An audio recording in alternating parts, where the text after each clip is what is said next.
चौथी बार मेरे फोन की तेज आवाज ने मुझे गहरी नींद से जगा दिया और मेरी भारी नींद भरी आंखें खुल गईं।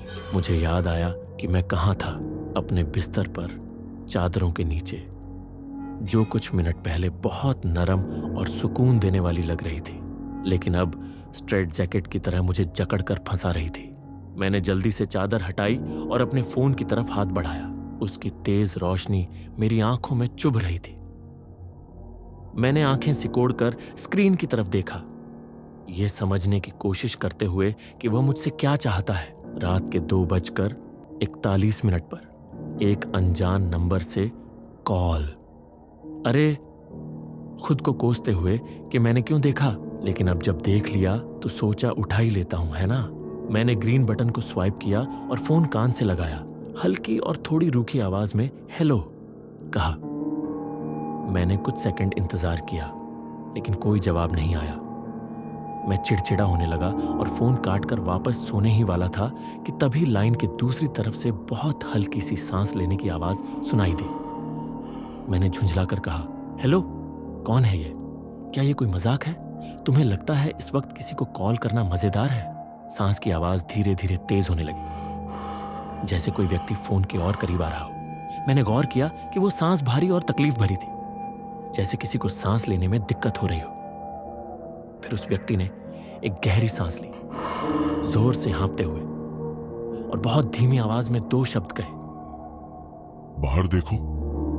मेरे पूरे शरीर में सिहरन दौड़ गई।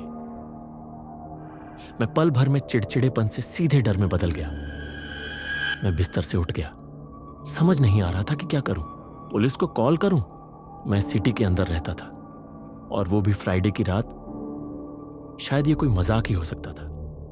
जानते हुए कि मुझे क्या करना है, मैं कुछ देर तक कमरे के पर्दे को घूरता रहा। मेरा गला सूखने लगा, मेरी गर्दन के पीछे के बाल खड़े हो गए।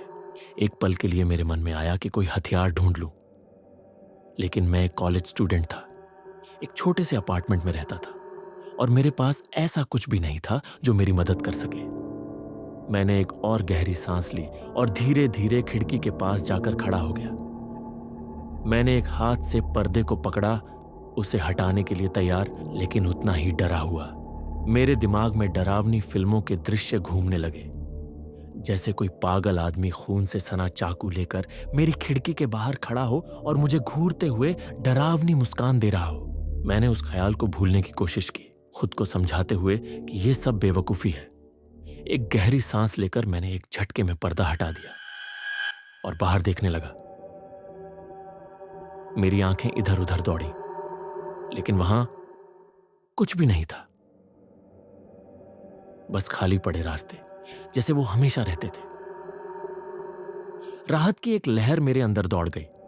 मैंने सोचा ये जरूर किसी दोस्त का बेकार मजाक होगा, लेकिन ये राहत ज्यादा देर तक नहीं टिक सकी। मुझे अचानक एहसास हुआ कि मेरा फोन अभी भी बिस्तर पर पड़ा है। फिर भी वो सांस लेने की आवाज अब भी साफ सुनाई दे रही थी, और वो आवाज मेरे ठीक बगल में रखे कबर्ड के अंदर से आ रही थी। मेरा दिल जैसे रुक गया।